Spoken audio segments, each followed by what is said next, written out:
একদম ভালোবাসা আসছে বন্ধুরা, প্রেম আসছে। তোমার ভালোবাসার মানুষ যে থেমে যাচ্ছিল, সেই থামা তো দূরের কথা, সে তো এবারে তোমাকে লাভ প্রপোজাল, তোমাকে একদম ডিরেক্ট আই লাভ ইউ বলতে চলেছে। এবং মানে মন উজাড় করে তোমাকে তার ভালোবাসার স্বীকারোক্তি করবে তোমার কাছে।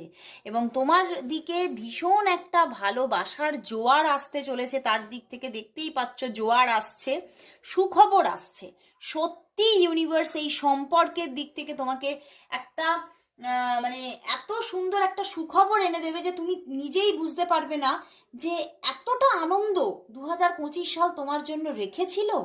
তুমি এখন আজ 2024-এ দাঁড়িয়ে তুমি কিন্তু সেই এক্সপেকটেশন হয়তো রাখতে পারছো না, কিন্তু আসছে, ইউনিভার্স দিচ্ছে একটা রিনিউয়াল, দিচ্ছে তোমাদের এই সম্পর্কের মধ্যে একটা রিইউনিয়ন।